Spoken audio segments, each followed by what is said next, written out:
Guess who's back? Back again. Brother Ron, tell a friend. Guess who's back and still black? Guess who's back? Welcome, everybody, to another wonderful, entertaining, agitating edition of W.e.b. News Free Dixie for the 21st century. That's News Free Dixie for the 21st century. I'm your host for this empowerment segment, Brother Ron, also known as R2C2H2 the Artivist. And welcome to Black History Month. It has not been canceled. Black History Month ain't going nowhere. Black history ain't going nowhere. It can't be stopped because it's Black history for life. Black history is not only our history, but it's the nation's history. It's American history. So we are here to celebrate the victory, which is to recognize Black history, because Black excellence is never down and out for the count. So I'm your host. And before I get started, I want to thank everybody for tuning out, to tune in, to get in where you fit in. Words of the great Dr. Martin Luther King Jr., human salvation lies in the hands of the creatively maladjusted.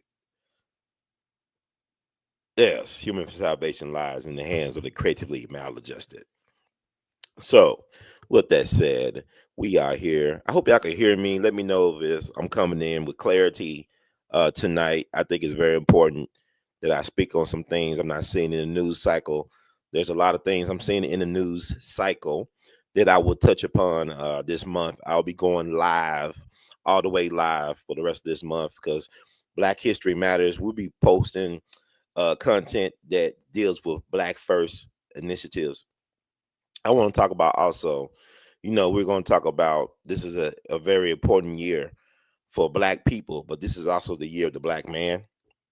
We are recognizing, or we should be. I'm really don't know what's going on with us right now because this is the centennial birth years of three Black men, Black kings, Black patriarchs, Black freedom fighters who believed in families, who believe in us, who put themselves in harm's way to free their people. We're going to be talking about this is a centennial birth year of Robert F. Williams, whose birthday is February 26th. Also, Malcolm X, whose birthday is May 19th. And also Medgar Evers, whose birthday is July the 2nd. All three of these Black men exemplifies Black excellence and real Black manhood. And we're going to talk about I don't see any so-called Black media really talking about this is a centennial point. And not only that, this is a significant year for Black people to come out the wilderness, man. This is our time. And I'm going to be talking about in the upcoming episodes and podcasts about what do I mean about that, what is meant about that as it relates to what Brother Ron is coming from.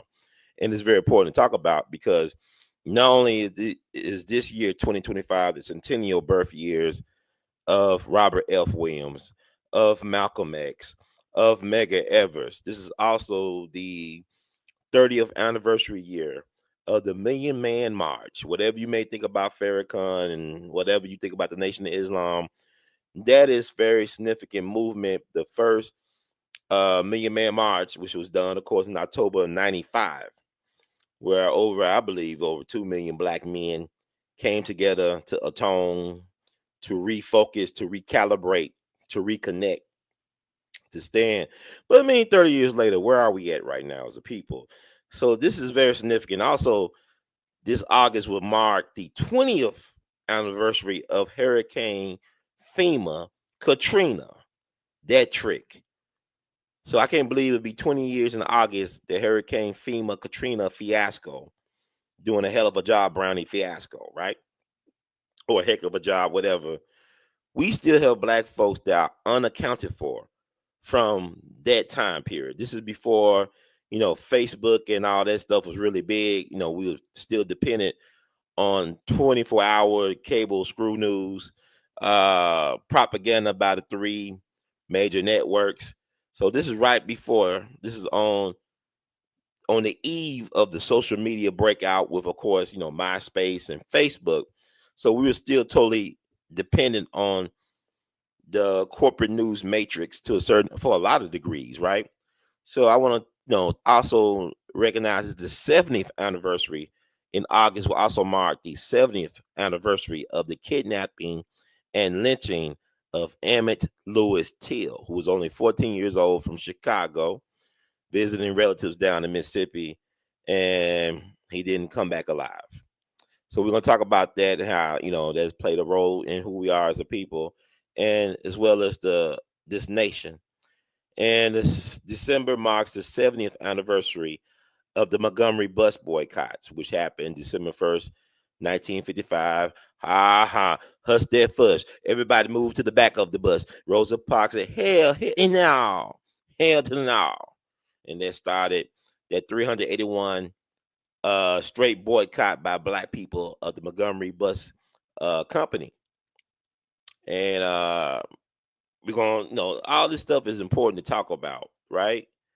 And there's other anniversaries as well, as, but I want to touch upon those over the coming podcast and whatnot, and over the coming year or the upcoming, whatever of this year. This year has been anything but dull and boring. Been some amazing things been happening, been some incredible things been happening.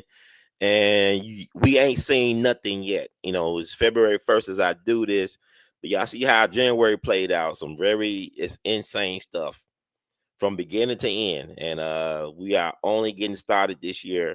So I feel like it's very important to talk about these things. And also, this is the year of the 9. 2025 equals up to 9.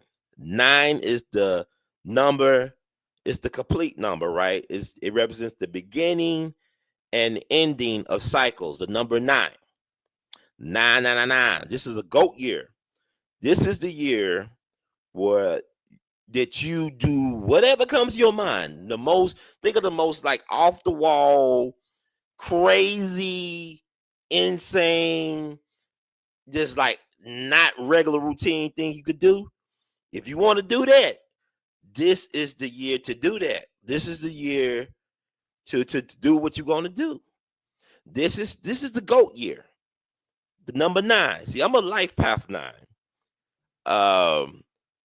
My birthday or life affirmation day this year, April 23rd, I will turn 45.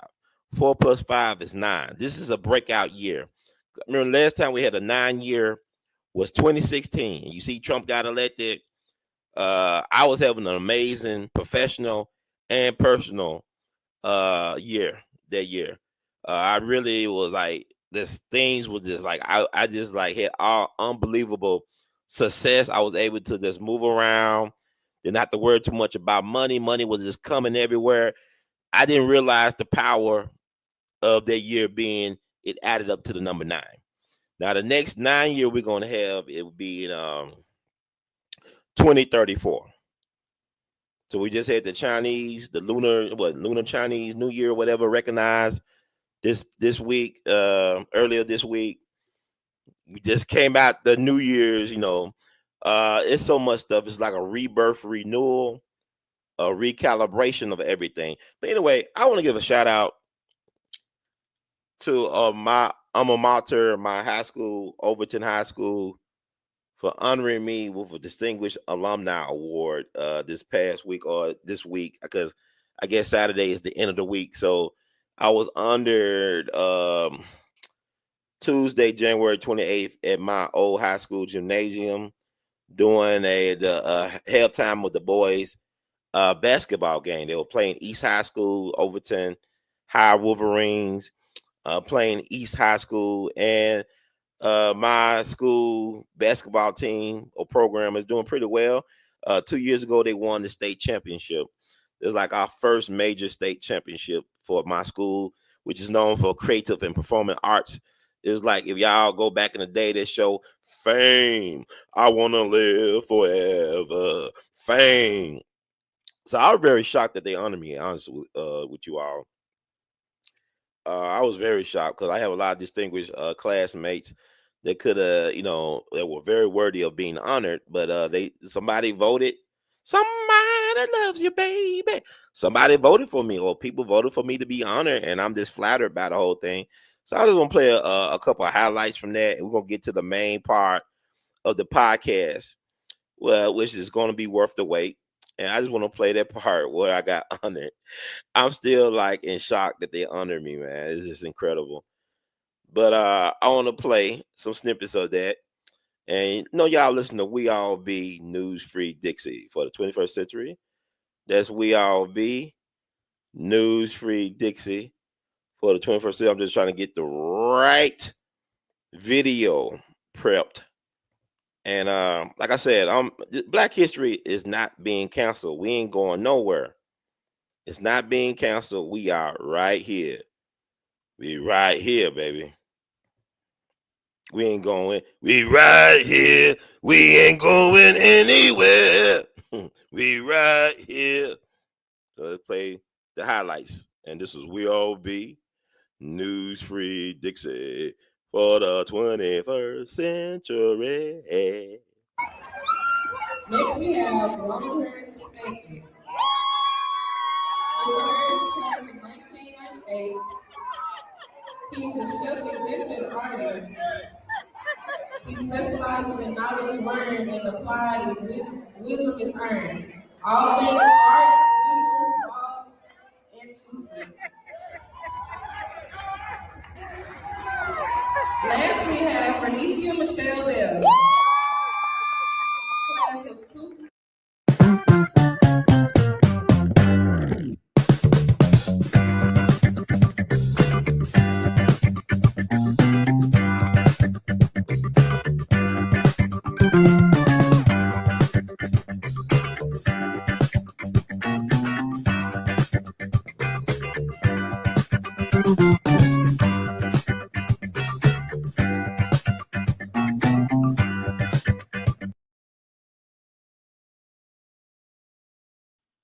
I really enjoyed that.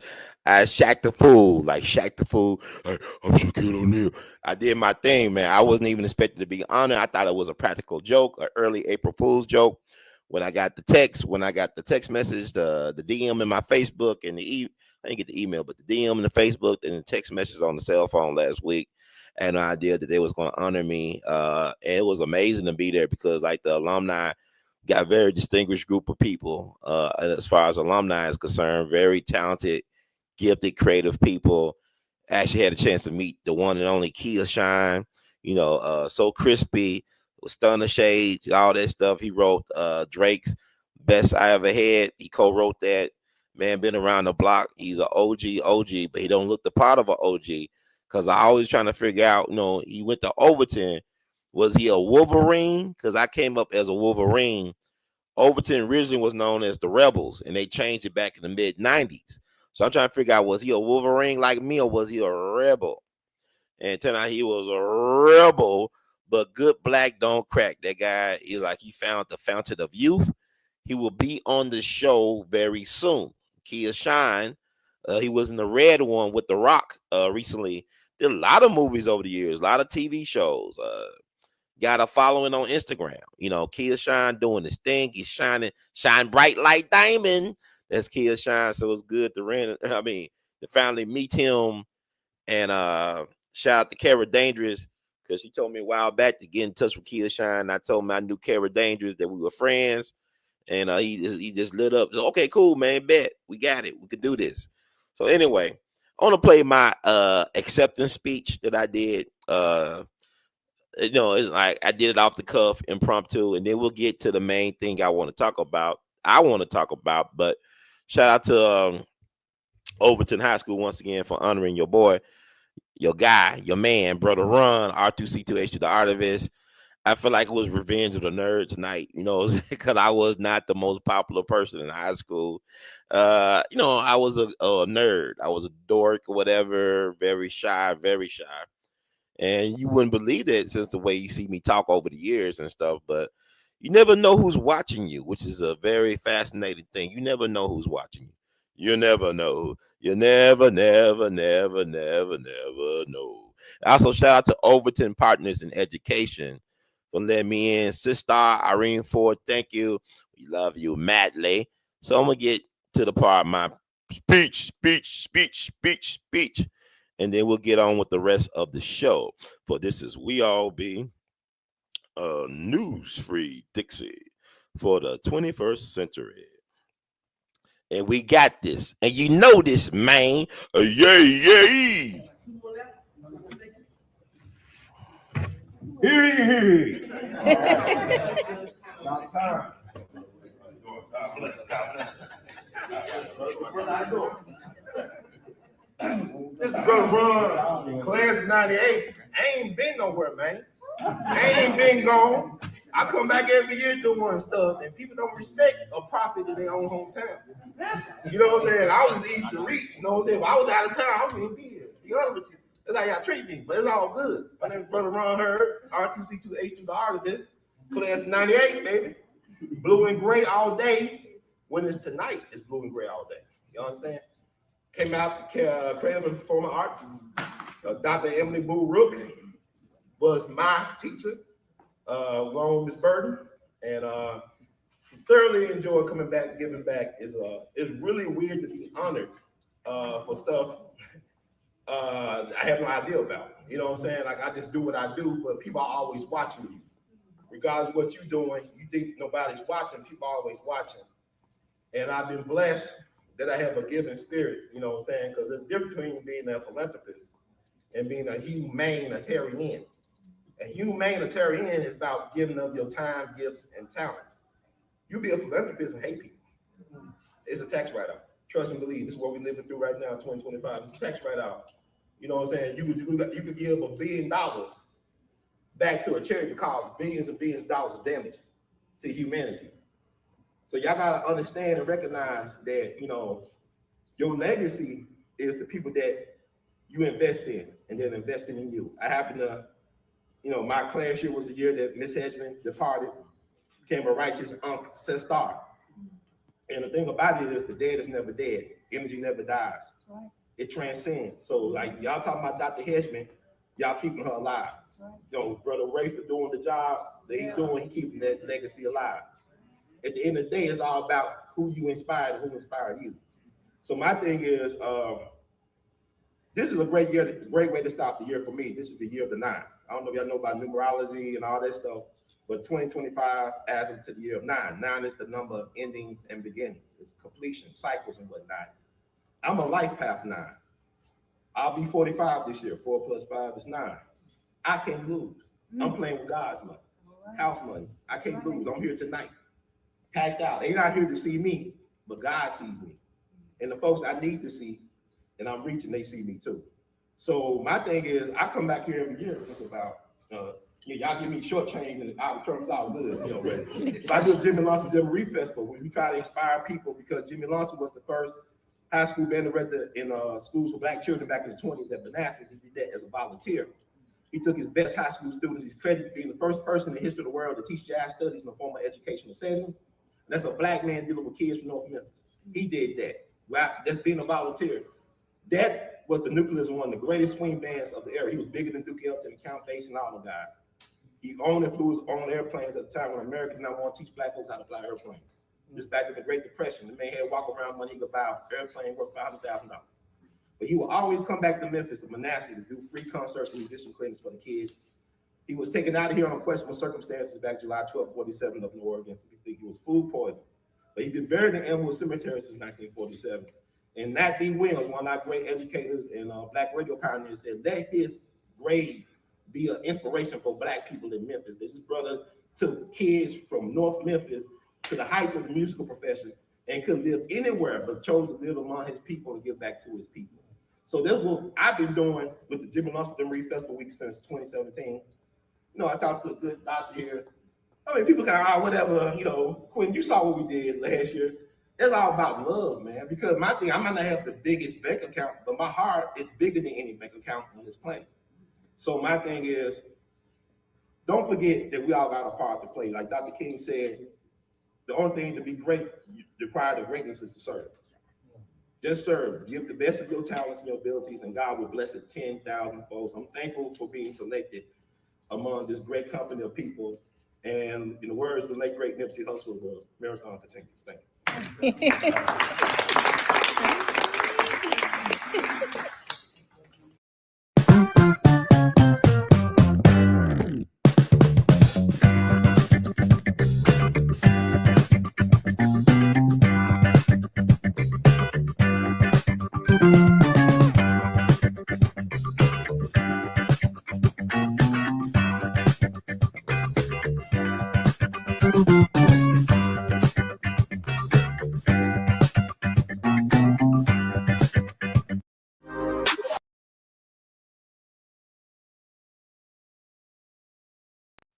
What a wonderful way to celebrate people, to give them their flowers where they can smell them.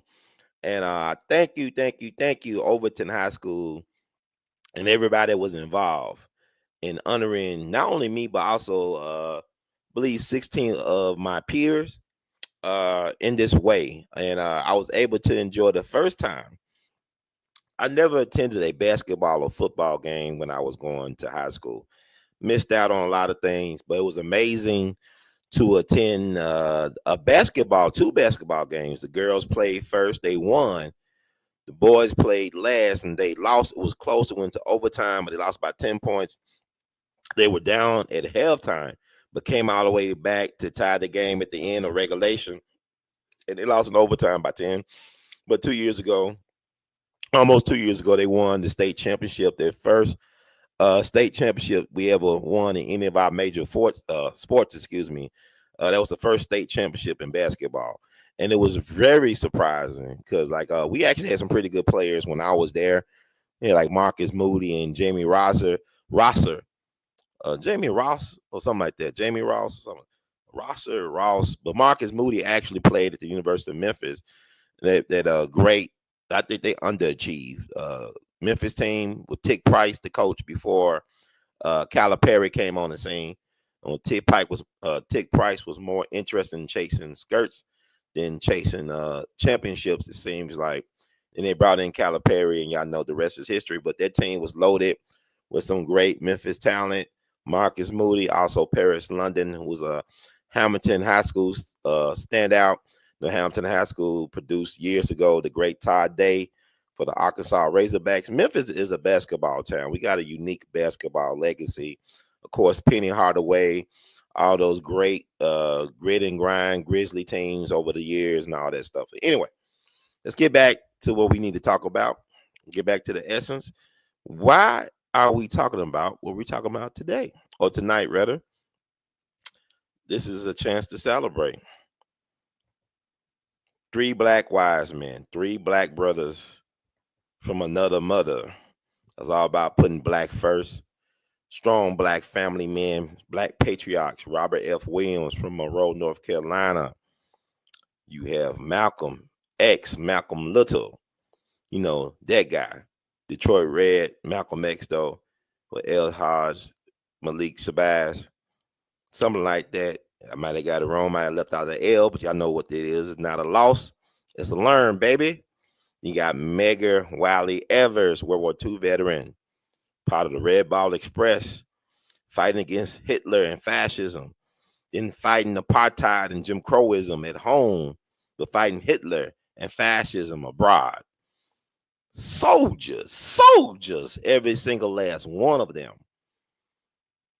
Their life affirmation days, heavenly life affirmation day, and this year, 2025, will mark 100 years for each man featured in this photo thingy. Robert F. Williams, February 26, 1925. Malcolm X, May 19th, 1925. And Medgar Evers, July 2nd, 1925. And why is there no mention in so-called black media about these amazing men? You know, the country is hyped up about celebrating 2 years from now with we got 250th anniversary. Well, I mean, like 300. What is it? For the independence of this country, whatever. They got the big thing coming up in 2026. I believe it's 2026.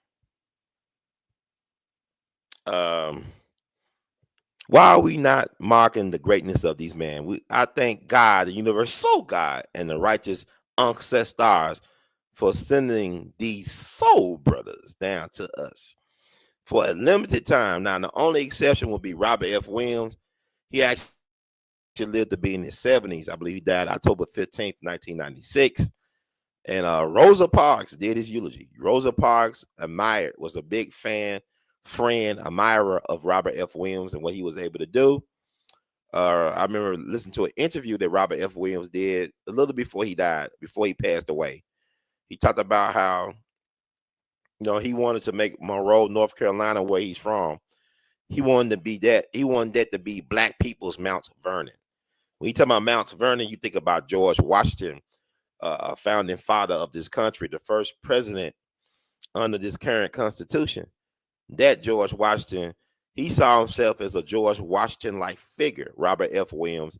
He's not really talked about that much, and that's why I want to do this show, because he should be a household name. His name should have as much reverence as a Malcolm X, as a Medgar Evers, because he did some phenomenal work.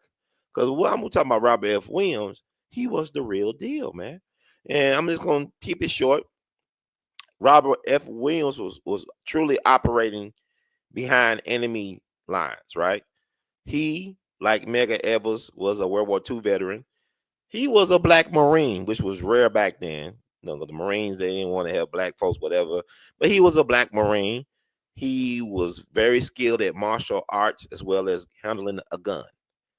Man was like, you didn't want to mess with Robert F. Williams. He was like, if F around and found out was a person, that was he, Robert F. Williams. But also, he was very good at communicating. He was the president of the local NAACP at one point. He created a gun club with brothers, and also they trained the sisters. The sisters were trained in how to handle a gun, as well as in martial arts, I believe. His wife was the one and only Mabel Williams. That was his wife, his sweetheart, his ride or die, all that stuff. And I wish that the movie Queen and Slim was based on their story versus this fictionalized Black Lives Matter trauma porn that was produced. Because I remember when Queen and Slim came out, I was like excited to see the movie. And I believe this was like Black Friday. I went to see this Black Friday of 2019. And I went to the movie theater, the Paradiso in Memphis, off of popular Minute Hall, the Paradiso. And by the end of the movie, before the movie was over, it was like packed with all Black people. This is that Friday night, Black Friday night, 2019. Nothing but Black people, packed out. And before it ended, you saw, y'all, if y'all seen the movie, y'all know what I'm talking about. People start booing the screen, start throwing things, start walking out in protest. They did not like that ending. And I wish that Black history was really told by Hollywood, because instead of them embellishing stories and making crap up, if you told the truth about Black people in our story, you'll realize that we the real X-Men, Justice League, we the real Superman, Batman, all that stuff. We are the real ones. You know what I'm saying?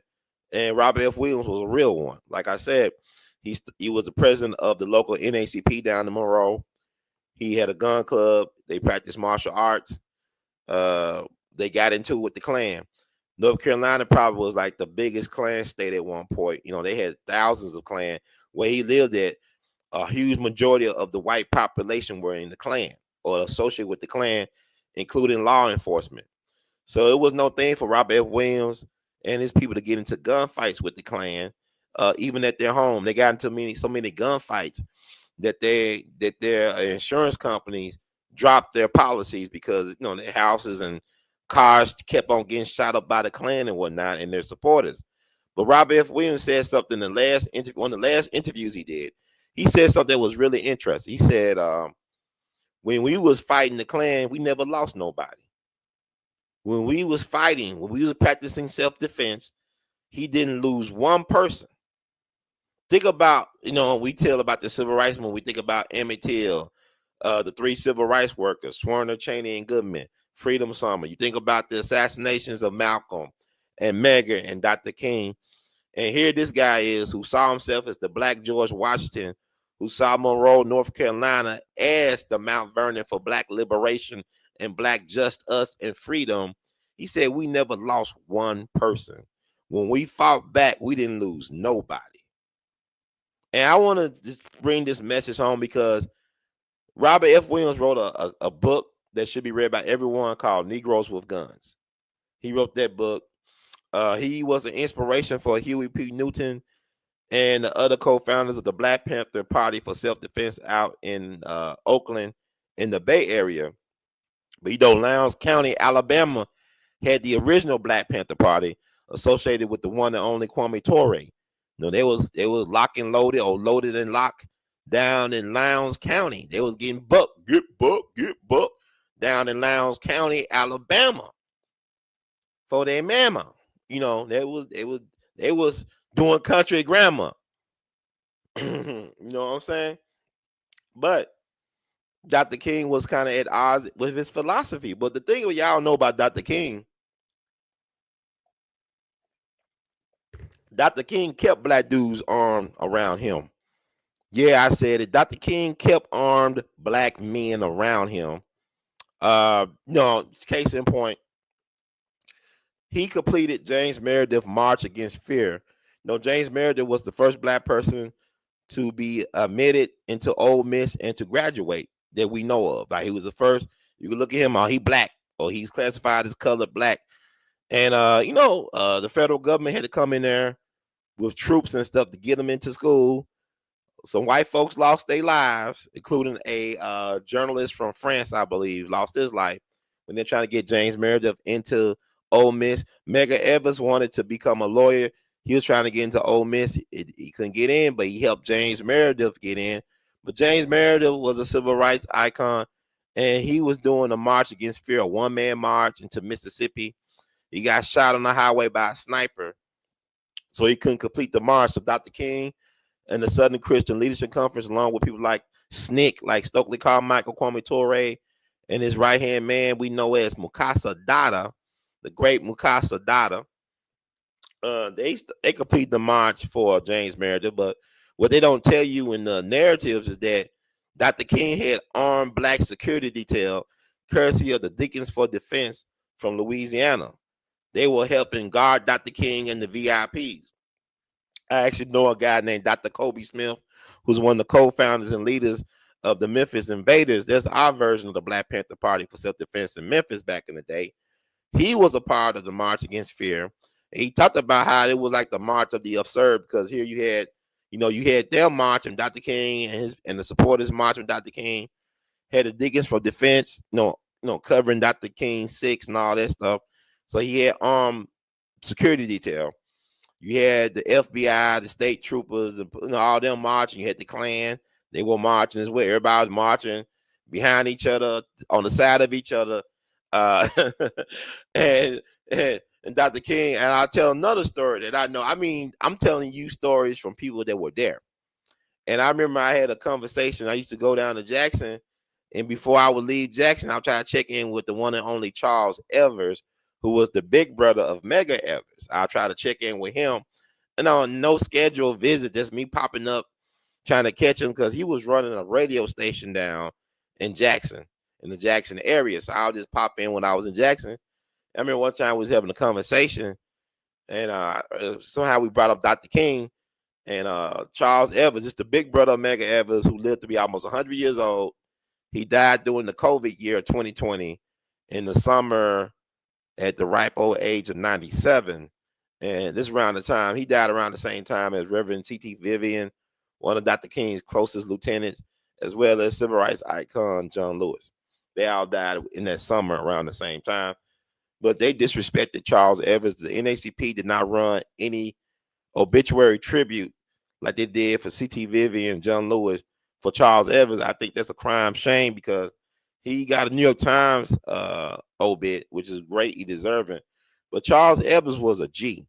No, Charles Evers was a gentleman gangster. He was a World War II veteran, like his brother Medgar. They both graduated from Alcorn State, I believe, when they came back from the war. But Charles Evers was no joke, man. Charles Evers went to Chicago, was playing with the gangster life. You know what I'm saying? Running stuff in Chicago. He was going toe and toe. He was standing 10 toe down with them Italians and all that. But when his brother got killed or slain or assassinated in Mississippi, Charles Evans caught a flight back down south. Man brought guns on the plane.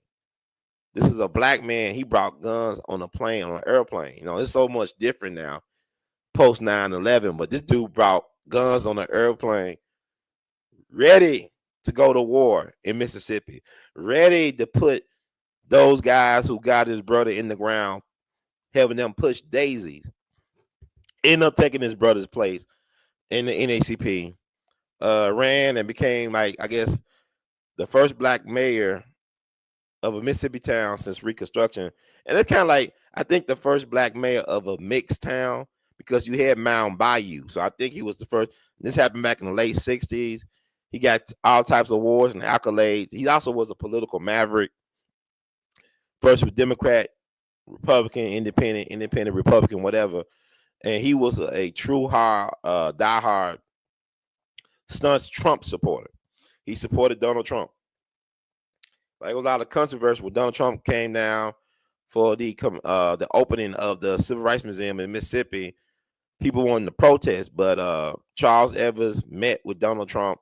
That was during his first term, shook his hand or whatever, and Donald said some great things about Charles Evans and the Evans family. So miss me with the Trump stuff, okay? But anyway, getting back to the point, Charles Evans, this is the big brother of Medgar Evers.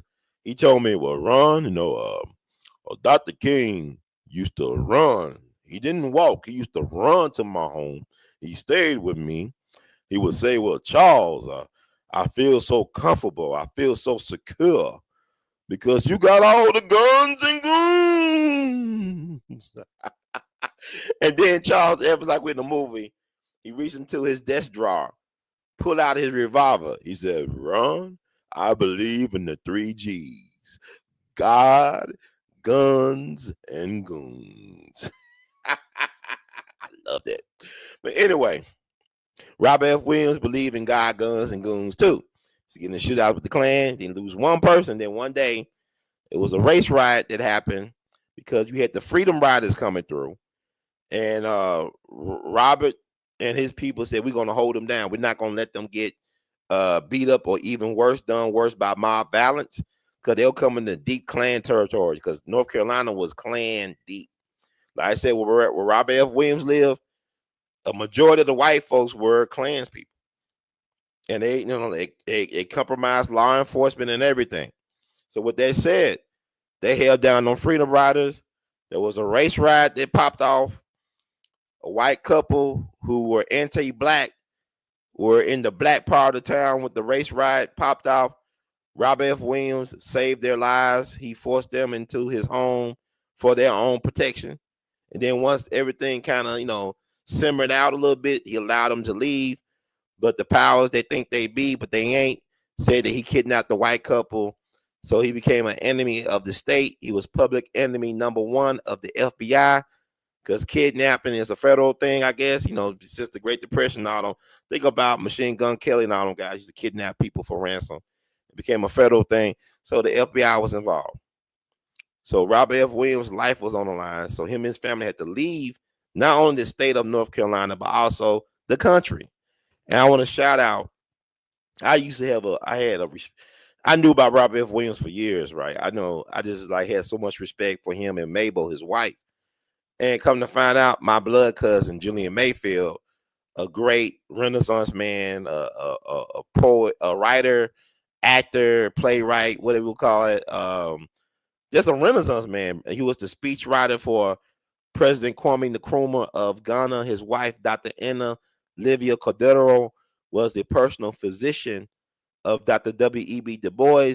She actually, they were real close to Maya Angelou, Dr. Maya Angelou, where her son got into a horrific motorcycle accident in Africa before he started college. It was my cousin-in-law, Dr. Anna Livia Cordero, who saved his life, who preserved his life. These are my people, man. This is what I'm. So this is not a fluke that I do what I do. It's in my blood. It's in my DNA. So my cousin Julian Mayfield, who used to help get guns down to North Carolina for Robert. They were working with a gangster out in New York, and they would get guns down into North Carolina for Robert and his people. My cousin, using his car, helped get Robert F. Williams and his family out of North Carolina. He drove them to Canada, and through some other ways and means, they were able to get down to Cuba. And Robert F. Williams started a thing called Radio Free Dixie in Cuba. He was a guest of the state of Cuba. He was a guest of Fidel Castro and Che Guevara, and they let him run a radio program called Radio Free Dixie. And I say News Free Dixie. That's me paying tribute to Robert F. Williams. And his thing was the broadcast, because his broadcast could reach the United States. Cuba's just 90 miles from Miami. That's why that Cuban Missile Crisis was a crucial thing. It's just 90 miles away from Miami. So he was able to get his broadcast out there to the States. And he was trying to incite enlisted black men in the United States military to lead an insurrection against the government. He wanted to incite enlisted black men to lead an insurrection. Not that J6 crap y'all think is an insurrection, but a real one against the United States of America, United States of America, as some people would call it. And he ended up moving from Cuba to being a guest of the state of China. There's a picture of Robert F. Williams with Chairman Mao, the leader of China. So he was able to go from Cuba to China. And he was like a hero to grassroots black revolutionaries back home. He was a friend of Malcolm X, and he was friendly with Dr. King. But think about it. Both Dr. King and Malcolm X was taken out of here at the age of 39. They didn't make it out of the 1960s. Robert F. Williams lived to be 70 years old. Medgar Evers got killed at 37. Robert F. Williams lived to be 70 years old. And he touched upon this fact in one of his last interviews. You could watch this on YouTube, I think. And he was saying, well, they don't talk about me because I survived. I made it. Everybody else is dead, but I made it. I'm supposed to be dead. He didn't say it like that, but he basically was saying, look at all the people that he came up with, his peers. A lot of them got killed. They didn't make it to 40. He made it to 70 years old. And they don't talk about him. Like they named streets after Malcolm and Medgar, but they got killed. They ain't gonna name a street after Robert F. Williams because he survived and thrived. And I'm gonna say this: he was homesick for the United States, of course. So he made a backroom deal. I guess I would call it a backroom deal with the State Department, with the U.S. government, whatever. He gave them the intel they needed for China. So Richard Nixon became the first sitting president to really meet with China, to normalize relationships with China while president. And he got that because of the help of intel from this black man named Robert F. Williams that history does not acknowledge. Now, Robert F. Williams made that deal. He got back home. He had his day in court. The famous trial lawyer, William Kunstler from New York, was his lawyer. Charges were dropped or dismissed, whatever. Him and his wife ended up working at the University of Michigan. They were, considered like scholars and the foremost experts on China. So, that story was a happy ending. His wife died, I believe, in 2014. I wrote an email of my condolences to wish her well. And her son, who was a minister, he read my words of reflection at his mom's funeral. Had a chance to talk to him, but he passed away not too long ago. I think he was dealing with Lou Gehrig's disease. So I think both of their sons are deceased. And they still got descendants and stuff like that, from my understanding. So I believe both of their sons are deceased. But anyway, I say all this to say, this is why I did my podcast tonight. I want to talk about Robert F. Williams because we don't talk enough about this man. And he wrote a book called Negroes with Guns, Negroes with Guns. It should be read. And my cousin helped him. Julian Mayfield. I want to talk about my cousin because it's very important to me that we see these examples of black men doing courageous things. I can't think of any black men in entertainment or on the world stage right now that exhibit this type of bravery. How many black male celebrities you think could be this brave? The way these men, they weren't millionaires. They were not millionaires. I believe I talked to Malcolm's nephew, Ronell Collins, who runs the Ella Collins Malcolm X house up in Roxbury. This is the house that was owned by his mom, Ella Collins, who was Malcolm's big sister. She was the one that financed his trips to Mecca and places like that. She was her brother's advocate. Loved her brother dearly. Saw great potential for her brother. So she really put the money behind his, being able to become this international influence. Um, he said that his uncle took a vow of poverty, for the cause. And I believe it because I remember I looked at a documentary about Dr. John Henry Clark. I believe Wesley Snipes was involved in the production of it. And Dr. John Henry Clark was a researcher. He was part of Malcolm's research team because Malcolm was an in-demand debate person, a debater, and he was very popular with the Harvard University crowd. He had as a team of crackpot researchers like Dr. John Henry Clark. They helped research information for him to present in these debates.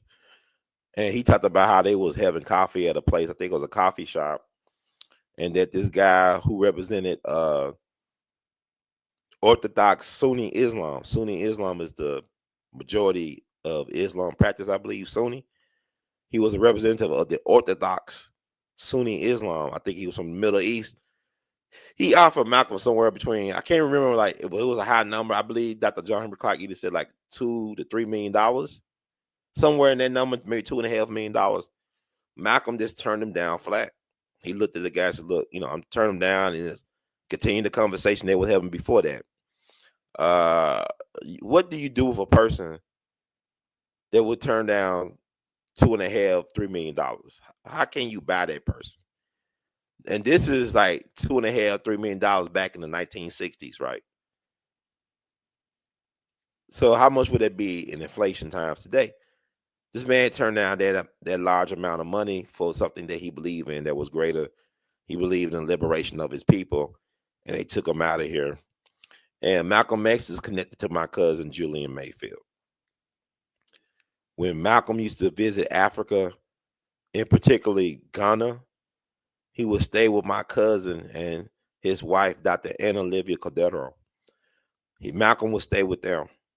And I remember I talked to their son, Raphael. We talked, and he told me how he one time jumped in Malcolm's lap. Like, he was a kid. And Malcolm didn't like that too much, but he said Malcolm was extremely shy. You think about Malcolm, when we think about him in the public imagination, in our consciousness, we think of him being a firebrand, being very outspoken, very unapologetic about it. But if you talk to people that actually knew the man off the stage, like people like my cousin Raphael or Baba Dick Gregory, they'll say that he was very shy, very quiet, uncomfortably so. And my cousin Raphael said that his mom, who loved Malcolm X, there's a picture of Dr. Anna Olivia Cordero with Malcolm X. I'm gonna try to find it.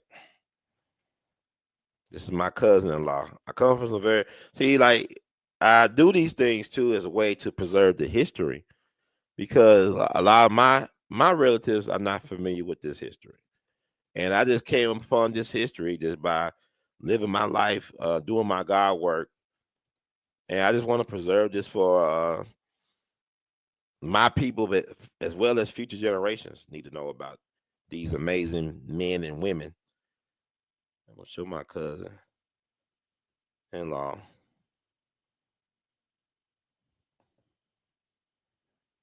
with Malcolm.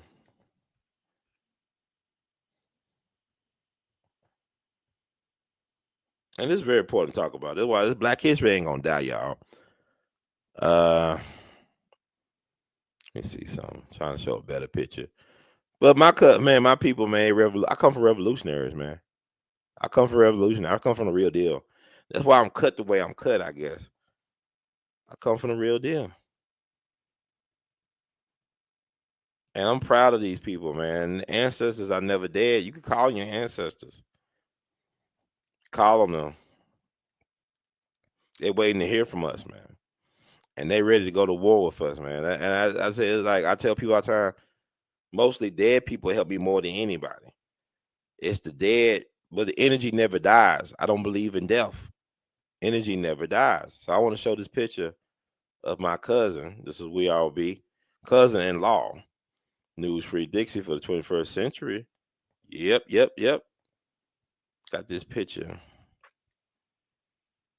I'll find it. There she goes. It's Dr. Anna Livia Cordero, my cousin-in-law, along with Malcolm X. See how he's smiling? How they smiling? They love each other. But my cousin Raphael, her son, told me, he said that his mama told Malcolm, you know you're a dead man walking, right? You know you're a dead man, right? You know they're gonna get you. And Malcolm was just like, it's like at that point, Malcolm just accepted his fate that he was a dead man walking. And he wanted, what he said is a time for martyrs now, right? So he died a martyr's death in front of his family. I don't want y'all like to, people that are very harsh against Malcolm's family recognize that he was killed, assassinated in front of his family, man, his whole family. I mean, his immediate family. I mean, his 4 daughters saw their daddy taken out of here. His wife, who was pregnant with his twin daughters, she saw her man knocked down. Those babies in her womb felt that trauma. So please, be easy, man. Y'all want too much from these people. Be easy. They saw their father assassinated. It caused all types of generational trauma, man. So much so that, back in 95, 30 years ago, one of Malcolm's daughters was caught up in the plot to eliminate Farrakhan. I remember it like it was yesterday. I remember reading about it in the Final Call. Her boyfriend was like a white Jewish guy, was an FBI guy. He started putting these things in the air about getting rid of Farrakhan because he got rid of her father, Malcolm X. So some way the case was broken. Farrakhan had a sit down with Betty Shabazz, Dr. Betty Shabazz, Malcolm's widow, at the Apollo Theater. I believe it was moderated by Al Sharpton. This is 30 years ago, right before the Million Man March. Dr. Betty Shabazz, I believe, she addressed the Million Man March along with Queen Mother Moore. That's her name. Now, Baba Dick Gregory swears that, may he rest. He said that she the one that set up Marcus Garvey, who was recently pardoned by Joe Biden. It was a black woman, Queen Mother Moore, that set up Marcus Garvey, according to Baba Dick Gregory. And Queen Mother Moore lived a long time because she lived from the days of Marcus Garvey to be able to be present at the Million Man March. That's impressive. And so that's my cousin, Dr. Anna Livia Cordero, my cousin-in-law, along with brother Malcolm X. Dear friends. So I always had a thing about Malcolm X, Robert F. Williams, and Medgar Evers growing up, and I have all types of connections to all 3 of them. So with that said, I don't see too many black media personalities talking about these men, the significance of this year. But this is the year of the black man. It's time for black men to take our rightful place back at the table. What is going on right now is a dysfunction of the system trying to eliminate black men.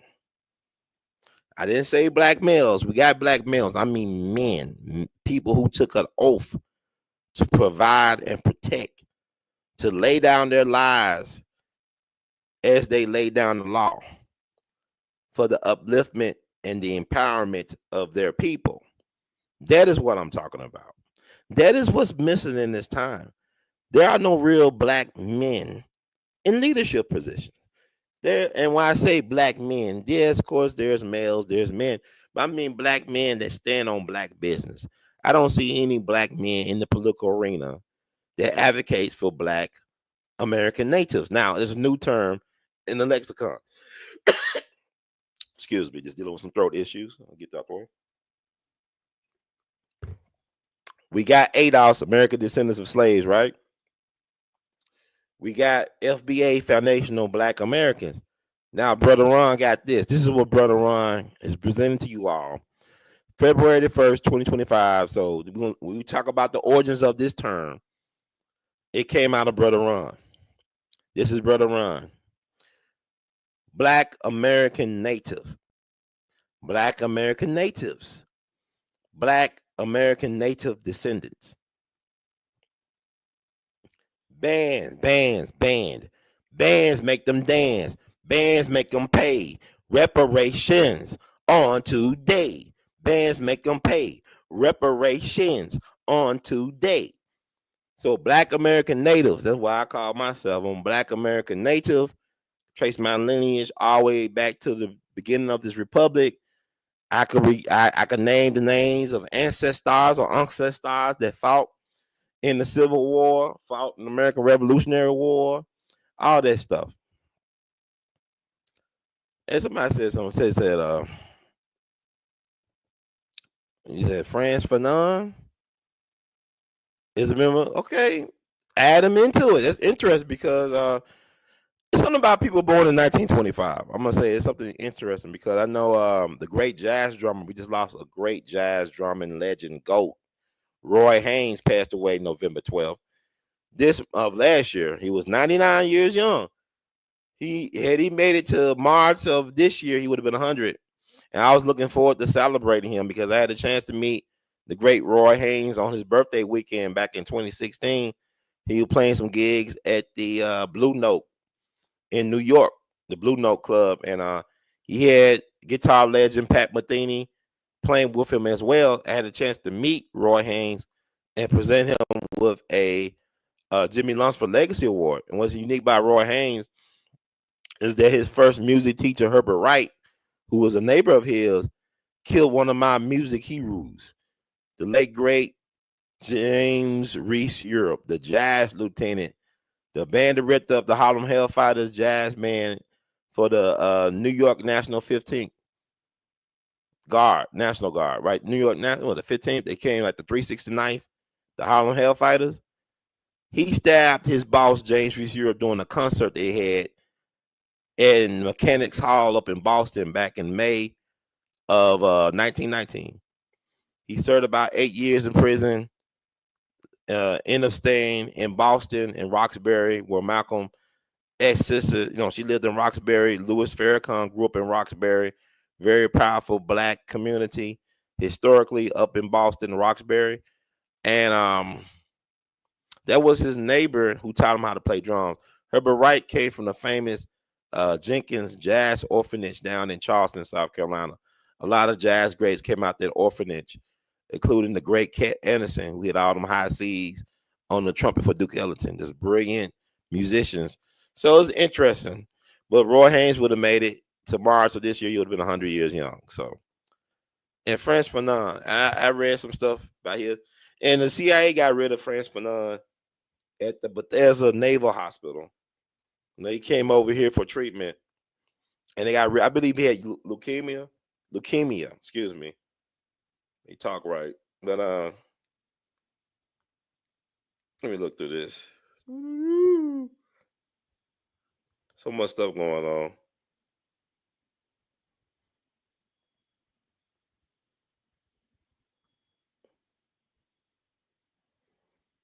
Yep, France Fanon, born July 20th, 1925.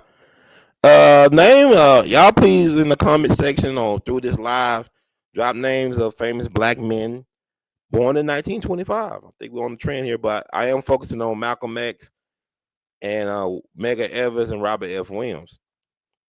I think that's very important. I know that's very important. Said Randy Weston always talked about James Reese Europe. You sure did. You know what? I was friends with Dr. Randy Weston. I met him at the end. I gave him my book, Jazz Lieutenant, the James Reese Europe Jazz Lieutenant book that I wrote and illustrated back in 2005. I met Dr. Randy Weston. He was doing a tribute concert to James Reese Europe, I believe at NYU.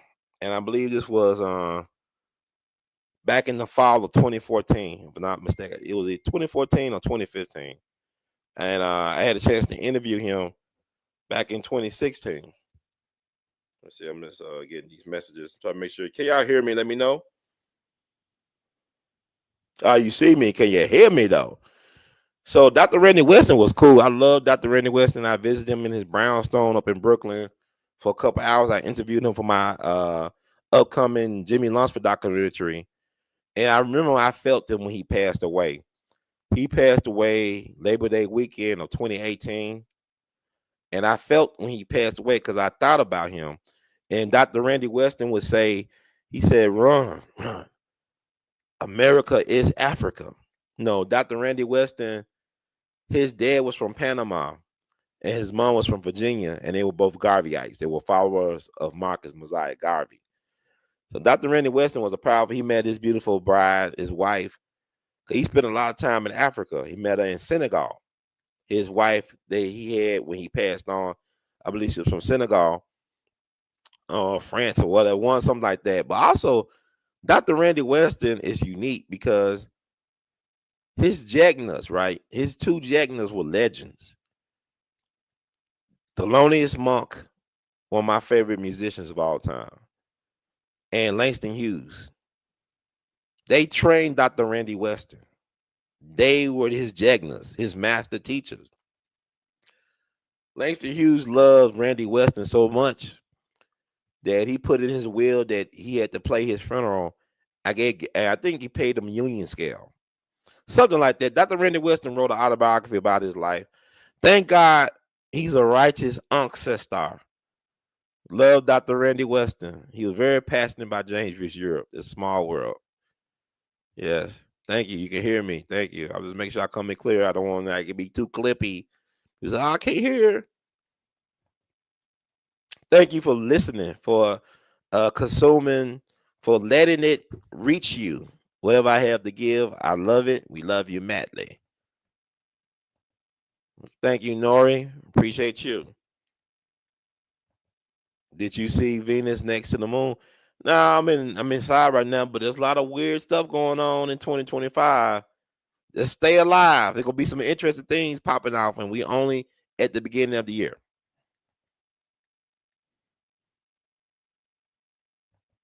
Did I ever meet Gordon Parks? I was close. I'm gonna tell you why. I met Ernest Withers, Dr. Ernest Withers, the so-called, the guy that was a famous civil rights photographer who was an FBI informant. That Ernest Withers.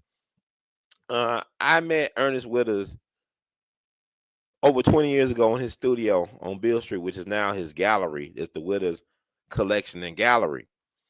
And I remember I just called him, looked this number up in the phone book. He answered the phone. I said, sir, can I come and visit and check in? He said, yeah, come on down. So I came on down there. We started talking because he was a very prolific photographer.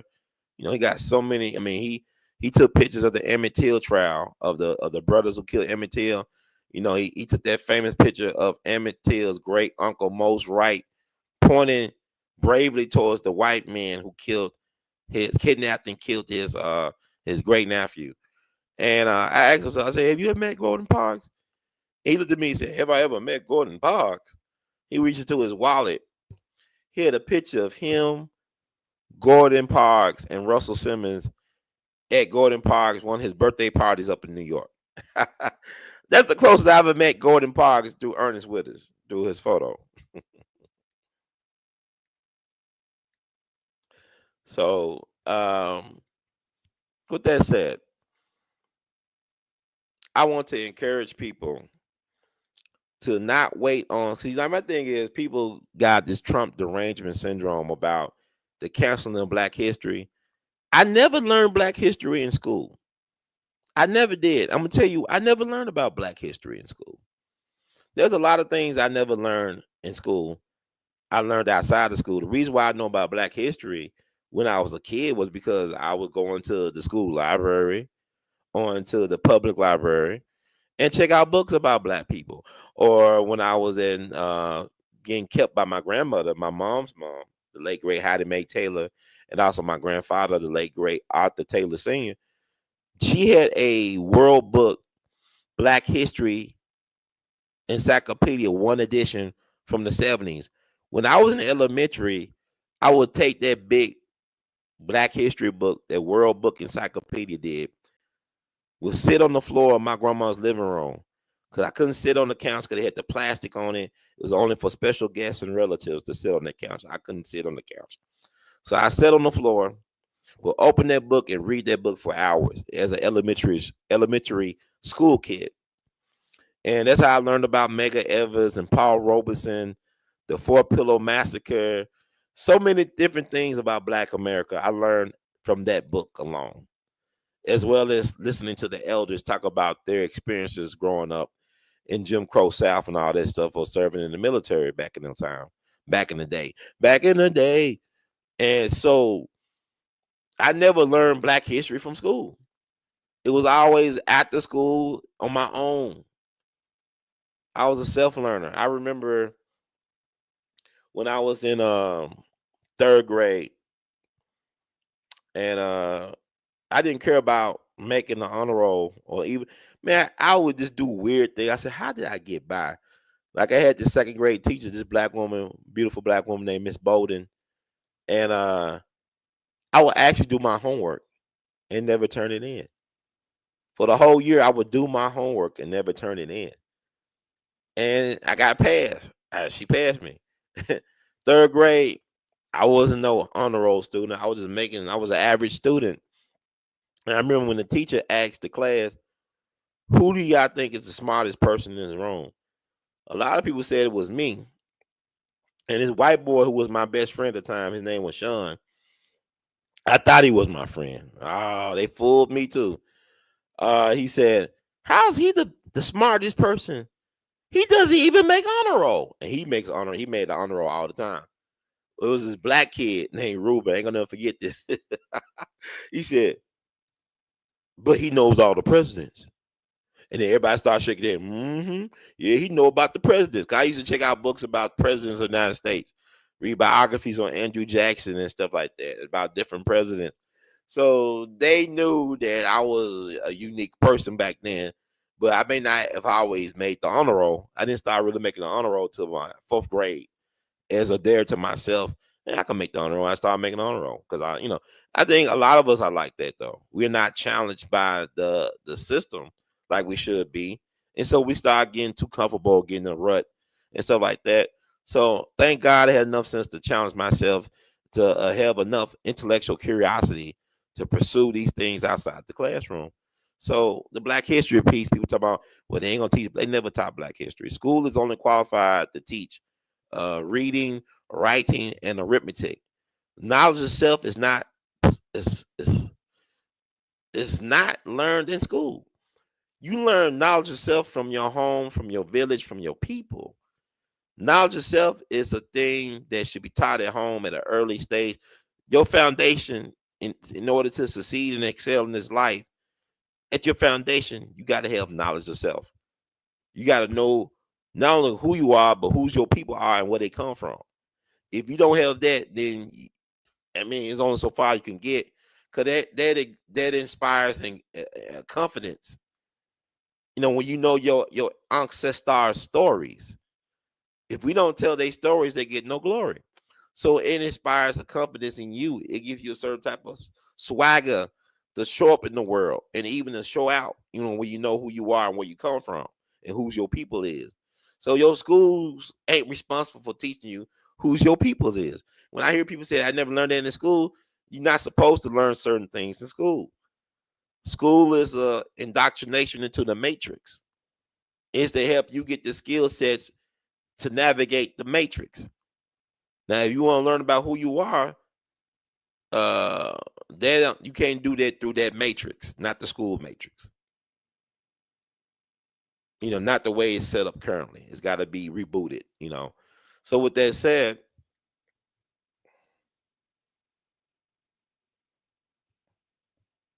I also remember you talked to the guy that set up Fred Hampton. Now, now the guy who set up Fred Hampton, William O'Neill, he died. I think back in 1990. I didn't get a chance to talk to him, but who I talked to was Fred Hampton's friend, who was a lawyer named Jeffrey Haas. He was a Jewish American from Atlanta. He went to law school in Chicago. He was involved in movement work. He was inspired by Fred Hampton to start the People's Law Office. His office represented Fred Hampton, estate and family, in the civil trial against the state, where they won $1.85 million. $1.85 million for the families of Fred Hampton and Mark Clark in civil court back in the early 80s. He wrote the book called The Murder of Fred Hampton. Now, he said something that was interesting to me. He said, Brother Ron, the reason why we was able to get involved in the movement and stuff coming out of law school is because we didn't have that much student debt. We didn't have a lot of debt back then. When they were going to school back in the day, they didn't have a lot of student loan debt. So they was able to get involved early in things and young and try things and experiment and really to push the envelope. But now you coming out of school, you burdened with debt. You become a debt slave. Cause like I don't criticize people too harshly in terms because we all are slaves. We all got our vices and addictions and stuff like that. So I don't knock anybody because if you paying taxes, if you paying rent, if you paying for anything in this system, you a slave.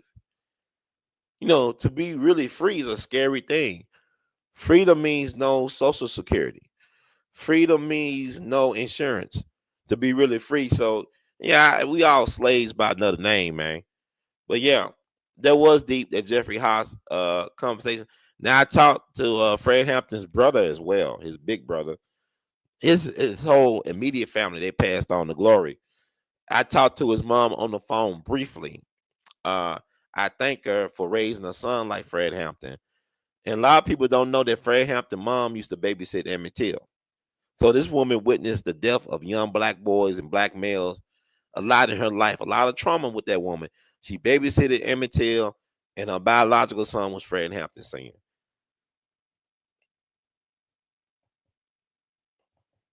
Can you speak on the people who set up Medgar Evers? Yes, I can, because Medgar Evers is a focus. Medgar Evers, the people I talk about tonight, whether it be Medgar Evers or Robert F. Williams or Malcolm X, a lot of black people didn't like him. A lot of black people didn't like Medgar Evers down in Jackson. You had some black people like the late. Man, I've been blessed to meet people who were working back from that time, who knew the people that a lot of us revered. They knew the inside stories and whatnot about them. Medgar Evers, if you read up on Medgar Evers, a lot of black people were afraid of Medgar Evers. They were afraid of him. Like his wife would talk about how Medgar would walk down the street and people would cross or walk down the sidewalk and people would cross the street to get away from him. Instead of acknowledging him, they would go across the street not to walk or say hello to him. And they'll do all types of stuff. And when Medgar got killed in front of his family, his wife, I believe I saw an interview with his wife, said she was more upset with the black people, that she felt like didn't give him enough respect or the love that he deserved for fighting a battle on their behalf. But Medgar told her in so many words that, look, baby, there's no reason to be upset with these people because they don't really care if you are upset or not. And it hurts you in the long run to be upset with these people because it undermines you and how you show up in your health and all that. I'm paraphrasing. But he told her that, she shouldn't that she shouldn't let these people get to her, right? But Meg, you had a thing called the Mississippi Sovereignty Commission, the White Citizen Council. Basically, the Mississippi Sovereignty Commission ran the Mississippi government, and they had prominent black people in the community as spies. Some of the people did it for free. They didn't even get paid or compensated for spying on black civil rights activists and freedom fighters. It was just like doing the yeah, boss, we sick, boss. Like people think about the boule, the black boule, the black boule does not serve black people. You can't have two masters. The black boule is in service of the king. Who's the king of the system? It's the white man. They serve the white man, a white man. A lot of the black boule people are white supremacists. They don't even know it.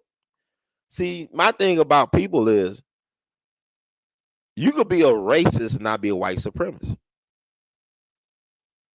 You could be a black person and be a white supremacist. You could be a racist who loves black people. I have encountered people who are racist but did right by me as a black man, as a black person. So I could say good things about them. You know, whatever people, because you can't be a hero to everybody. You got to be a villain to somebody. You a villain in somebody's story. I don't care how saintly, how good, how people did you wrong. You are a villain in somebody's story somewhere. Okay, that's how life works. You gotta sometimes you gotta play that villain role. It's like with me, in order to do good things for my people, black so-called black people, sometimes I got to take the most unpopular stance. Like I support Trump, and a lot of black people hate Trump for whatever reason. But my reason for supporting Trump is not because I hate myself or black people. It's because I love myself and black people enough to know that this man is clearing the board to give us the chance to stand on our 10 toes down for us. The problem is that we don't have Malcolms and Medgar Evers and Robert F. Williams around that we could designate as leaders of those causes. But when they were alive, they were not appreciated by a whole bunch of black folk, especially so-called black organizations like the NAACP. So Medgar Evers was not even appreciated by the NAACP. Medgar Evers wrote to the leadership. See, he was the field secretary of the whole state of Mississippi. He had really no staff. Medgar Evers was a target. There was no other, he didn't have no support staff and all that. That was all on the East Coast, right? He wrote to the NAACP that my life is in danger. I need a security detail. They did not give it to him. Then what happened? He get killed in front of his family at the age of 37. You know, Baba Dick Gregory was real close to Medgar Evers. He loved him like he was his blood brother. Dick Gregory was down there right before Medgar Evers was slain.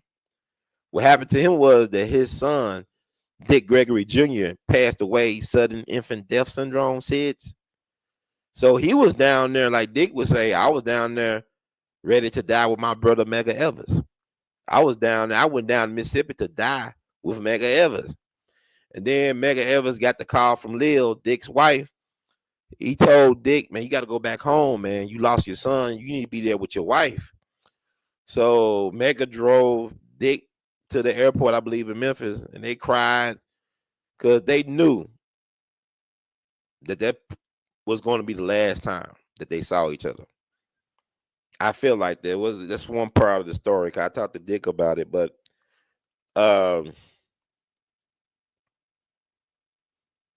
years later, Barely Evers helped save the NACP back in the 90s, which became the president, I believe. And I believe that the NACP finally wrote a letter of apology to Merle Evers and her family for not providing the proper protection for Medgar Evers. So his own organization helped get him killed. And you also had the Black Spies of the Mississippi Sovereignty Commission. It's a documentary came out that talked about that. I think the Spies of Mississippi or something like that. It came out on PBS. You probably can find it on YouTube. And I had a good friend, the late great Margaret Block, who was a dear friend of mine. She's a righteous ancestor. She was a poet, a civil rights activist, and a revolutionary. And she was from Cleveland, Mississippi. Her brother was Sam Block. He was a legend in SNCC. He was a field secretary for SNCC in Mississippi. He died under questionable circumstances, I believe, back in 2000 in Los Angeles. He was on his way to a SNCC anniversary, I believe, and they found him dead in his home, if I'm not mistaken. But Sister Margaret questioned what happened to her brother, and she passed on to glory back in 2015, and she told me that one of her family members was a prominent educator down there who was a spy who spied on people like Medgar Evers for the state of Mississippi, who took down people's license plates and everything. So the only way they could get you is by your people betraying you. The only way they could get Marcus Garvey was by black people betraying Marcus Garvey. The first FBI agent, the first black outside of Jacob Hoover, because he didn't acknowledge that he was black. I'm talking the one that claimed that okay, this is a color, this is a black. James Wormsley Jones. Look up Agent 800. He was a black FBI agent that was brought into Marcus Garvey's inner circle to bring him down. He was one of several black FBI agents, I believe, that infiltrated the United Negro Improvement Association and brought him down. And Baba Dick Gregory said it was a woman from Louisiana, Queen Mother Moore. Some of y'all know Queen Mother Moore as a civil rights legend, right? But Dick Gregory would say I don't know. Dick Gregory said a lot of interesting things about people. And he gets a pass, but he would say Queen Mother Moore was an agent that helped bring down Marcus Garvey. And Dick had information that a lot of us don't have have access to. He had it during his lifetime. Then, like I think about the weather patterns going on. It's weird weather where it be 60 degrees. It could be 60 degrees one day. The next day could be 6 degrees. Next day it could be snowing, ice, and everything like that. Then the next day it'd be 75 degrees. I remember going to Dick Gregory's homegoing celebration back in 2017, and William Cohen, the former defense secretary for Bill Clinton, was there. He was in the lobby, and I thought he was Jerry West. He looked like Jerry West. He had his height, looked like him. And let me see. I found out who he was. I took a picture with him, and I remember reading online a speech he made back in the '90s that talked about that they do have the means to weaponize the weather. There are ways to weaponize the weather. He said it in a speech while he was Secretary of Defense under Clinton, and that was back in the '90s. Now imagine what they got now, because by heart, they controlling the weather. There ain't no question about it. So that's the thing. But we got to remember this. We could be our best friend or our worst enemy. We could be our best friend or worst enemy. So black folks did help in the demise of Medgar Evers, but they could not. You know what they say? What Fred Hampton say? You can kill a revolutionary, but you can't kill a revolution. Think about that. Ideas are powerful. Medgar Evers was powerful and is powerful. And yeah, I'm gonna say that. Yeah. So yeah, it was an inside job, and it didn't help that his employer did not give him proper security detail. And like I said, NACP, Robert F. Williams was the president of NACP in Monroe, North Carolina, and they distanced themselves from Robert F. Williams. It was a thing called the kissing case that he infamous kissing case where these two black boys, little school age, elementary black boys, they were kissed by this white girl, and they were punished by the Just Us system. They locked them up, threw away the key, and they was not going to leave prison until they were of a certain age. These kids were little babies. They were babies, elementary.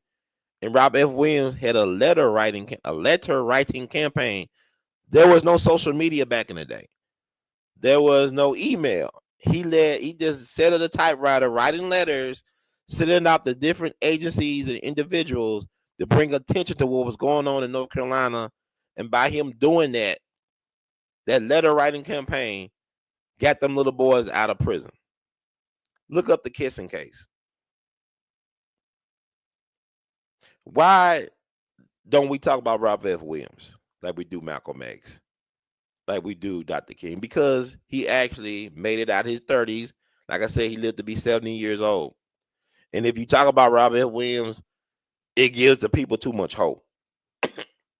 Because people think that if you're going to change and be revolutionary as a black person in this country, you got to die young. And that's a lie. That's a lie. That's a lie. Like I said, Dr. King, like they lie about Dr. King being nonviolent. He was reasonable when it came to self-preservation. I'm sure that he was not going to be nonviolent and people put hands on his wife and children.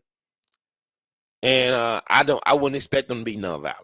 That was a tactic for what they were trying to do.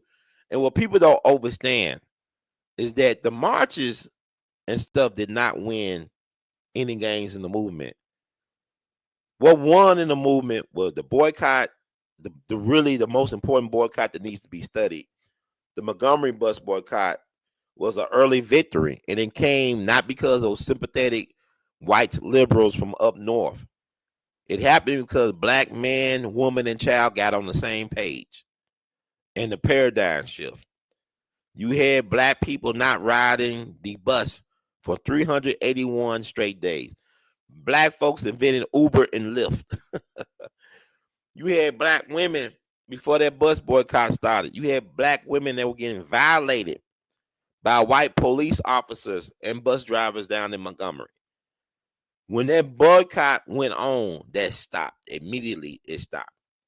Black men escorting black women to and from workplace and home and whatnot. Black folks were on page. The black media supported the boycott. Black radio was sending coded messages to help with the logistics of the boycott. Dr. King talked about the powerful use of black radio during the bus boycott, doing a black DJ convention down in Atlanta, I believe, in 1967. Our media is not on the same page with us. You depend on Charlemagne the Gun. I mean, Leonard, whatever. Charlemagne the God. You think he will have the mindset to utilize his platform to help organize massive disruption of the system of business as usual? I don't know. I don't think so. He might have been one of the spies of Mississippi. I don't know the brother, but he's like a chameleon to me. He flipping, I don't know. He's a leopard that changes spots, whatever. Either here or there. But what I'm saying is, what Magic Johnson said, he was at a symposium for the Freedom Awards. The Freedom Awards is these awards given every year by the National Civil Rights Museum to certain iconic trailblazing pioneering figures. So that year they honored Magic Johnson, Dr. John Hope Franklin, and the sister who was the president of Liberia. So they did a symposium for the school age children to engage and interact with these honorees. And I remember Magic Johnson said, today we have more millionaires than we had in 1960. But in 1960, we had more black businesses. See, they let you know what progress was made. There was no progress like we think it was or thought it was. We had black businesses because we were forced to deal with each other because of the systemic apartheid and all this stuff going on at the time. See, we gotta be forced to work with each other. That's how we get our progress. Progress is not living with other people or going to their stores or living where they at or doing it. Progress comes when you deal with your own people to build something because y'all forced to deal with each other. This is the time now that we are being forced to deal with each other. I thank God for this time. This will be a golden age for black folk if some of us act right. And some of us are waking up. And that's the beautiful thing. But we need a leadership that we can trust to thrust us forward. We don't have that. All we have is Al Sharpton and some other people. We don't have a real leadership. I mean, leadership that oversees institutions that can help influence policy. Whereas we don't even have a Frederick Douglass. We don't have no Frederick Douglass. We don't have no Dr. Mary McLeod Bethune. We don't have no Ida B. Wells, Barnett. Where are the people that we could depend on? But then I talk about these people. A lot of people did not get a support from the black community or black people to do anything that would have lasting effect. A lot of times you got to go it alone when you try to advocate for black folk, and a lot of times you will be misunderstood by the people you try to represent in these so-called causes. A lot of times the people that you try to represent don't think that you need anything. They think they don't think that you need to make a living or pay bills or anything like that. He's just doing it for free. No, there's a cost to doing I'm talking about me now. There's a cost to doing this stuff. And sometimes you don't know. I didn't know all the things I was getting into doing the things I do. So you be by yourself a lot of times. A lot of lonely times, alone times. Not necessarily, you get to, for me, I thank God for the ancestors. Ancestors, uncles, stars. I get a lot of my help from the dead. I access the energy because even today, February 1st, I had all types of dead people talking to me about, man, Brother Ron, they can't cancel us. We ain't going nowhere, Brother Ron. It's Black History. We ain't going nowhere. We ain't going nowhere. We can't be stopped. It's Black History for life. So they got my ear with Brother Ron, you got to put on for the people. And that's what I'm doing. Somebody said Willa Pugh.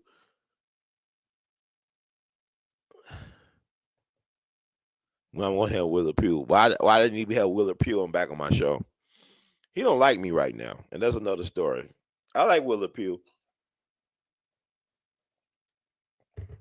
Him and my mom actually grew up. They actually, I think, attended kindergarten together. Him and my mom. He's from Memphis. Very talented man. We had a falling out, so I don't know if I'm ever gonna get him back on the show. But I hope he's doing all right because he out in the Pasadena area. Hopefully he's doing right. But I guess there's a sign from God that you bring him up. Then maybe I should check in on the brother because it was interesting. When I first went out to L.A., I connected with him. It was like the way it went down. It could be a movie on Tubi, but that's not either here or there. But God bless him. I hope he's doing all right. Maybe that's my chance to check in because he lived in Pasadena. So hopefully his home is okay and all this stuff. But thank you for bringing them up. And remember, I'm gonna re-upload those videos I did with Willard Pugh on this channel because I'm shifting the stuff off of We.E.B. TV1, and I'm gonna ship it to this Rumble TV and other outlets and platforms because YouTube had really did a number on my channel, my original channel. They removed a lot of videos of mine, demonetized the channel, did all types of things. So now I'm in the process of moving things over to be properly archived where, even if I've departed this place, hopefully I can have access to the stuff I did over the years. But YouTube messed up my first channel. But anyway, Willa Pugh, thank you for bringing him up. I thought about him the other day. Interesting life I lead.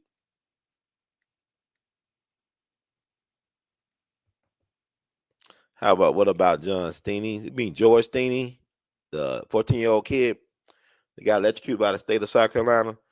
That happened back in 44. I actually interviewed his cellmate as well as his brother, as well as a white man whose father it was a part of the search team looking for the two girls. And they even had George Steeney a part of that. There's like so many stories, man. We'll touch on George Steeney too. There's a couple of stories I'd like to touch on that's related to that happened even before George Steeney.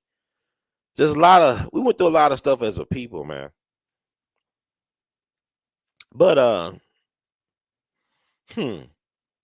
guess I could wrap it up. I think I talked about, Malcolm X. He had a cousin. I guess a cousin by marriage named Hakeem Jamal. They don't talk about Hakeem Jamal, but he's the co-founder of Kwanzaa along with Ron Karenga. He wrote a book about his relationship with Malcolm X. It's hard to find. It's out of print. I guess if you could find it, it costs probably $1,000 to get. I'm gonna try to find a PDF on it. But Hakeem Jamal,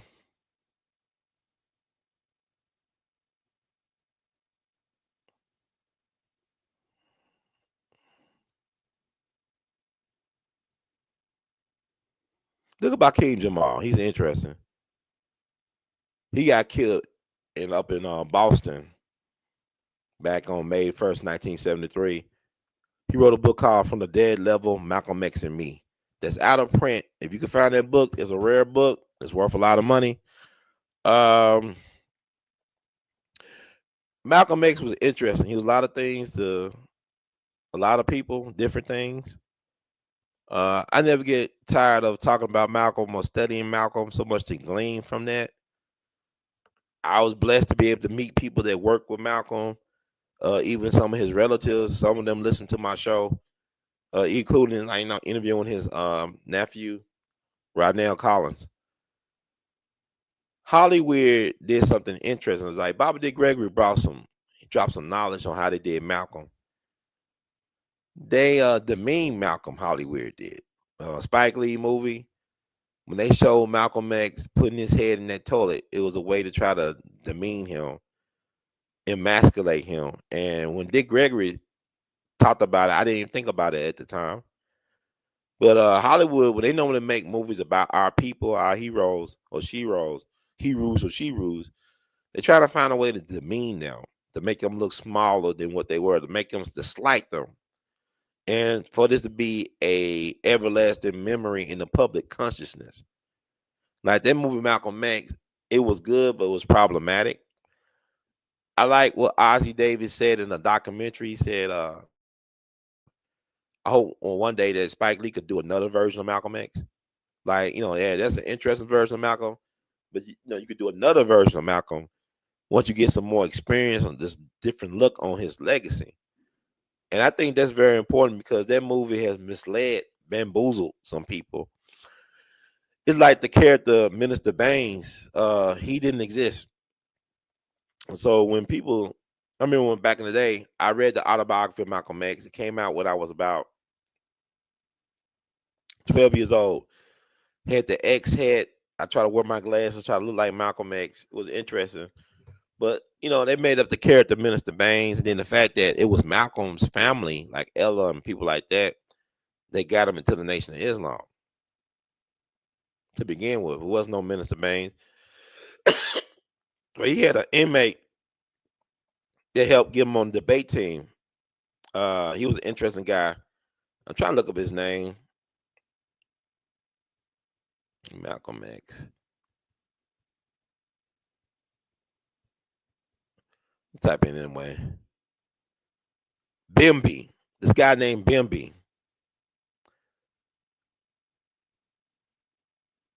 Yeah, Bimby, who played a role in Malcolm X's development as an intellectual, as a scholar, as a debater. Let's see.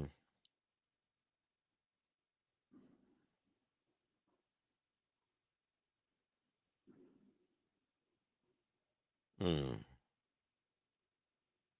Name was John Elton Bembry, but they call him Bimby. And Malcolm X talked about him in his autobiography. To Malcolm X, he was Bimby, a man whose influence played a significant role in altering the life path of the famed Muslim minister and human rights activist. As Malcolm X wrote in his autobiography, Bimby was the first man I have ever seen command total respect with his words. So this dude is the nephew of the guy who helped influence Malcolm X. He wrote an article about his uncle back on February 20th, 2020. Hmm.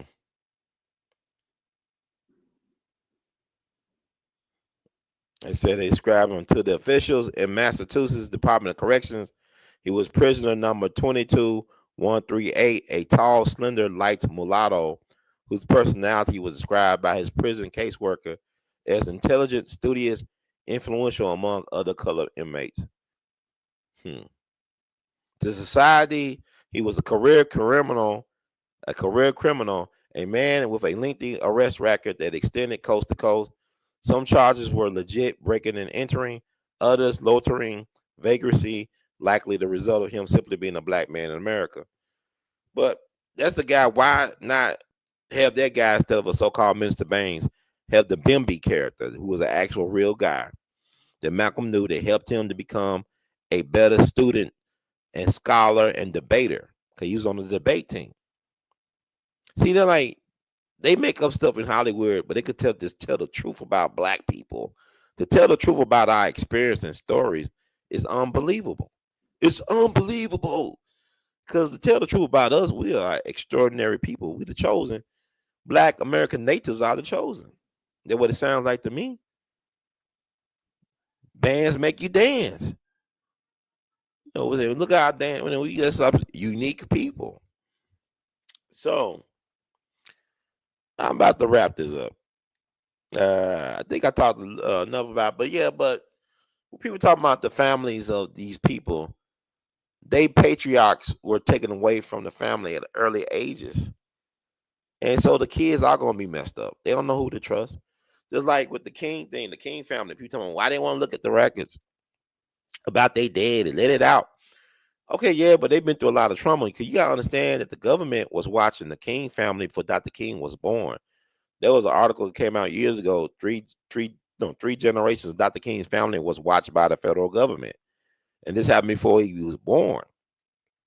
So imagine being Dr. King, this prodigy going to Morehouse when he's about 15 or whatnot, and your classmates, your teachers could all be spies for the government, spying on you.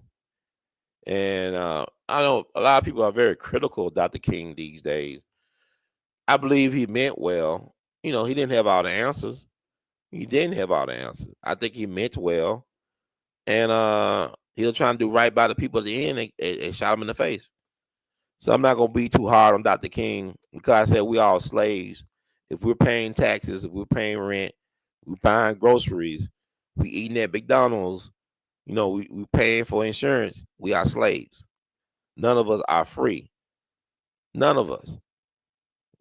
We can be free, but that's a scary thing to actually be free. You understand what I'm saying? Overstand, understand, any stand. But I guess that will be it for tonight for pondering. I think I gave y'all enough. I talked about Robert F. Williams. I talked about Malcolm X. I talked about Medgar Evers. Uh, I'm looking forward to seeing what Trump dumped. And I don't want this stuff to be redacted. That's another thing with the Trump thing. I want to talk about with black people because Trump, like Mr. Farrakhan was on a radio show recently, I believe. He broke it down beautifully about Trump. He said Trump is taking on the institutions that have terrorized black people for generations. I'm paraphrasing, but I'm saying he's dismantling the FBI. Cash Patel, they cleaning up house in the FBI. Get rid of all, because they weaponized the FBI and the Department of Justice against Trump, a former president and billionaire white man. So if they could do that to a billionaire white dude who was a former president, I think Trump is more empathetic to black men and black people in general who went through the justice system. Because now he's saying, well, they could do this to me. I knew they've been catching hell. So, I mean, all this about the Central Park Five, he wasn't even in power when it was going on. He had a op-ed, whatever, and he didn't make the decision to put them boys through hell. Their parents failed them. The system failed them. But Donald Trump wasn't the issue. Then y'all talking about what he housing discrimination didn't one of the former Black Panthers say that Donald Trump gave them affordable housing for their headquarters in New York? See, balance the stuff out. Balance like what y'all like to feed on, that junk food, MSNBC and CNN. Balance that out with other stuff too to come to your own conclusions about things. Because there's a good and bad side to everybody. But okay, his organization may have discriminated against black folks, but he provided affordable housing for the Black Panther Party in New York.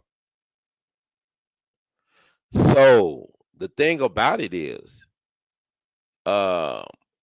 he damn if he do, damn if he don't. And then when people tell me he trying to get rid of black people, I said, y'all listen to his inauguration speech? I was on the road listening to his speech, about 30-minute speech. He made sure that he mentioned that he owes black people. He'll never forget the black people that voted for him or black Americans voted for him. Basically saying, I see you. I acknowledge what you did for me. And I want to help you guys out. I want to help get rid of all these illegal immigrants and all this stuff so y'all can have a fair chance at getting what y'all want, because the DEI did not help black people like that. Affirmative action did not help black people like that.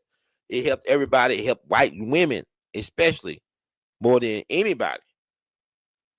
It helped white women who should not be considered minorities by any stretch of the imagination. But it did not help black people like that. So when they make everything the black face, it's like even when they take the word woke. Woke is not a bad thing, but they bastardize it so much in the white stream media. They got y'all thinking that to be woke is something negative when it's not. They just take all our stuff and bastardize it. It's time to reclaim woke. It's time to reclaim a lot of things. Woke is not a bad word. It's not a bad term. The way they apply it is bad. To really what they talking about is not even being woke, it's sleepwalking. How they apply woke is to sleepwalking. So woke means to be aware, alert, to have self-awareness, to recognize what's going on. See, with Donald Trump being in there, it's not a distraction. It's helping folks to focus. People saying, what he said about the 14th Amendment, let me research that. Did he say that about DEI causing plane crashes? Let me research what's really going on with air trafficking. This is making people aware. That's why he's a threat to the matrix, is because not that he's trying to be a fascist dictator or be some type of god. It's the fact that he's bringing people, making people aware that the game has been rigged for a while. It's like that Dave Chappelle skit he did on Saturday Night Live, where Trump was in the house with everybody just bamboozling, raiding the coffers and all that. He come outside, said, I want to let everybody know what's going on there. They rigging everything. And I'm gonna go back to the regular scheduled program.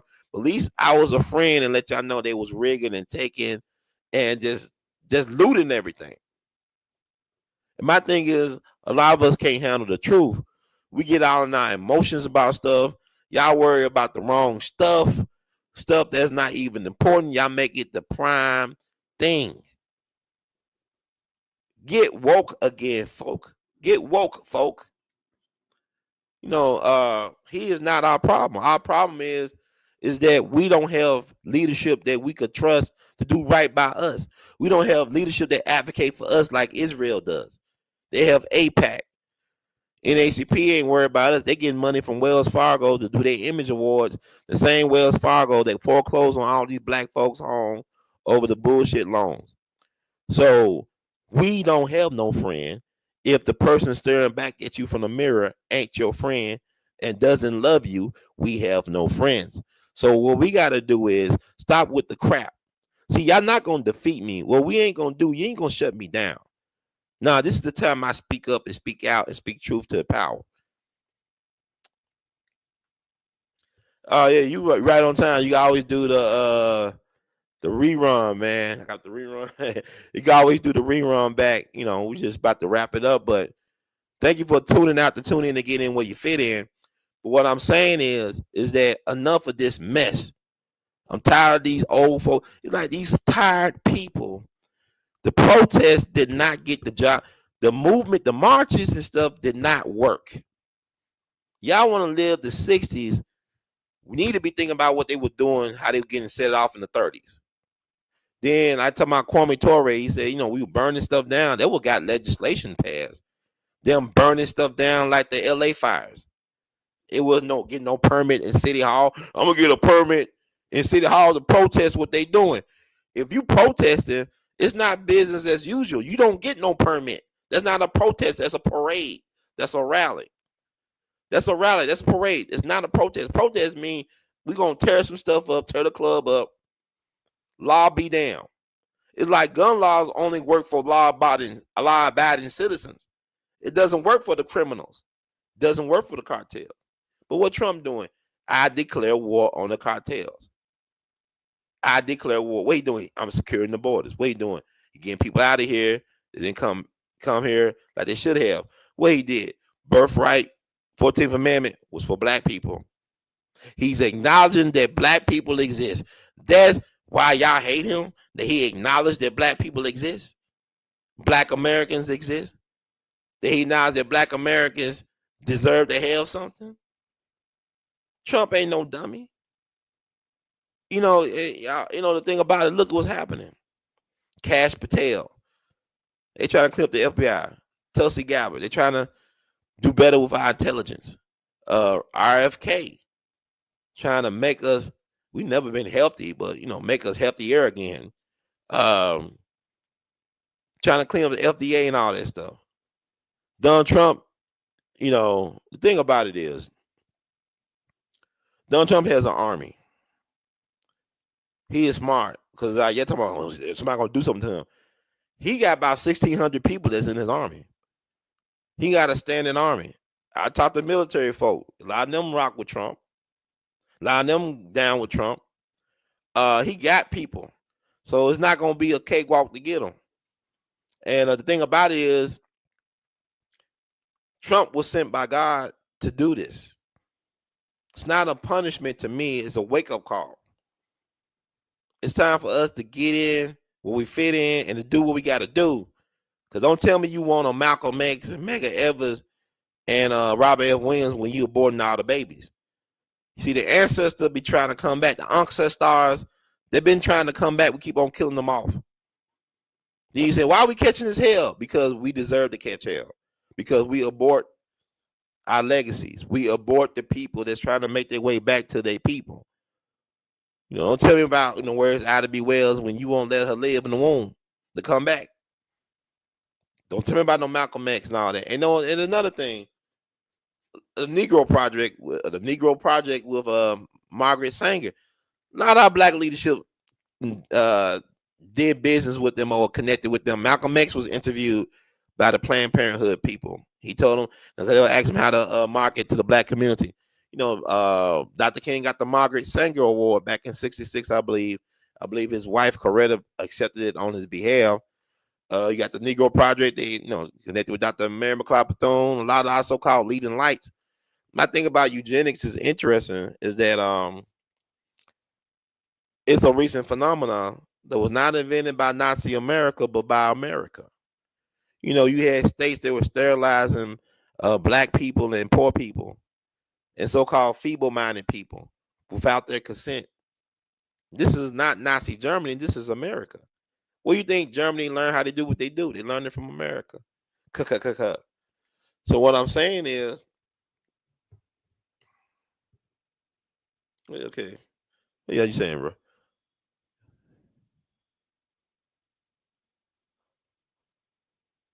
Okay, something about black people. RFK was working with the Nation of Islam. They were protesting the CDC, I believe. I like RFK Jr. The fact that his family members don't like him, some of his prominent family members don't like him, mean that he's good. And Democrats really are weird to me because they had at one point Donald Trump, Tulsi Gabbard, RFK Jr., and Elon Musk. They were all Democrats, and now they crying about it. Yeah, America funded the Nazis. Yeah, who do Operation Paperclip? They brought the Nazis over here to do the space program and the CIA. Yeah, of course, America funds is terrorists. You got to think about the guy who planted Pearl Harbor, Admiral Yamamoto. He went to Harvard. He was a guest of the state. He went to Harvard University, and then we trained him how to fly planes. They were not trying to train black folks how to fly planes. Look at the story of the Tuskegee Airmen, how much hell they caught trying to fly planes for Uncle Sam. They trained a guy who masterminded the Pearl Harbor attack. They gave him a college education at Harvard, and they trained him how to fly planes. Who are we fighting during the Civil War? These were graduates of West Point and stuff. United States trained their traitors. United States trained their terrorists. And what Trump is doing, he's showing the transparency and the hypocrisy of it all. That's why he's necessary. He's showing transparency as well as the hypocrisy of it all. The FBI killed Dr. King. The gun that killed Dr. King came from the FBI. The FBI set up Marcus Garvey. FBI went after Jack Johnson. FBI helped kill Fred Hampton in his bed while he was sleeping next to his pregnant fiance. Trump is trying to get rid of the toxic leadership in the FBI.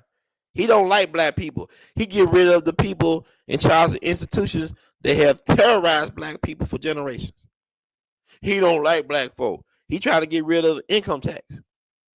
The IRS used their income tax invasion crap against who? Against black people.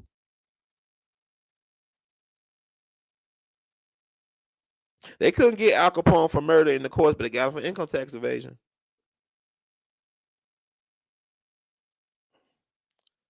Think about Peabo Bryson. Peabo, the singer, they took his Grammys. The IRS. Shit. IRS probably helped Fred Sumter, Red Fox have a heart attack. Sammy Davis Jr. owed him money, the IRS, all this stuff he did for people.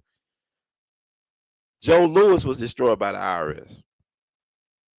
Man used to give away money, raise money for Uncle Sam, give away boxing tickets and stuff, and they destroyed Joe Louis. He was a real patriot.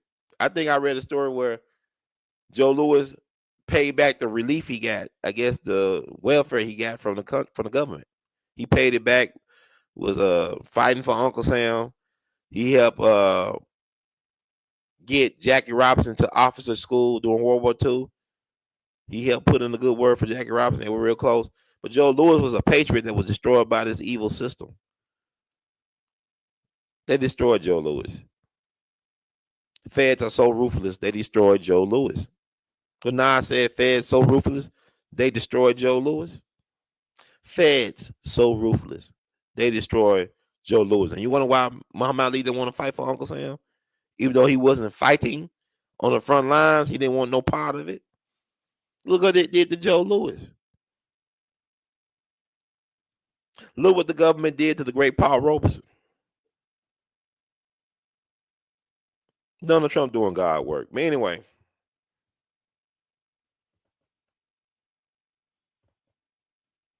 to Ho Chi Minh. Ho Chi Minh was interesting. Him and Malcolm shared the same birthday of May the 19th. Ho Chi Minh was a fan of Marcus Garvey. Ho Chi Minh used to come to America to listen to Marcus Garvey speak. This is the leader of the Viet Cong, right? Ho Chi Minh. He wanted to meet with Woodrow Wilson post World War I, but Woodrow Wilson wouldn't meet with him. Probably if Woodrow Wilson had met with Ho Chi Minh, there would probably have been no Vietnam War. Who knows? Anyway, our fingerprints everywhere. And also, bringing up Queen Mother Moore, she was from Louisiana. Marcus Garvey's biggest support base was Louisiana. When he was deported from America, from the United States, he went down to New Orleans to go back to Jamaica. So he had strong support in Louisiana. Anyway, you like the words you heard from Brother Herb, please spread the word. Support the movement. You can cash out your support $ R2C2H2. You can PayPal and Zelle your support R2C2H2 at gmail.com. Vimo at R2C2H2. Can Apple Cash 901-299-4355, or even join our Patreon, patreon.com/we-all-be. If you like to send it in snail mail, your money order and whatnot, this is what you need to do. Changes. Attention, Ronald Hurd II. The We All Be Group Incorporated, P.O. Box 752-062, Memphis, Tennessee 38175. Once again, that's attention, Ronald Hurd II. The We All Be Group Incorporated, P.O. Box 752-062, Memphis, Tennessee 38175. This is a nonprofit donation. It's tax deductible, man. We are a recognized 501c3.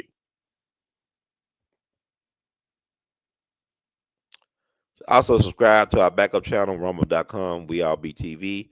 That's rumble.com, rumble.com / we all be TV. That does it, I guess, for tonight. Tonight is the night. Tonight is the night. Tonight. You can also buy Art of His Art to wear at our Teespring location. Y'all see that at the bottom right there. Buy some Art of His Art. We're going to do some more promotion as it relates to that. And that does it for tonight. Thank you all for tuning out to tune in to get in where you fit in. So we all be News Free Dixie for the 21st century.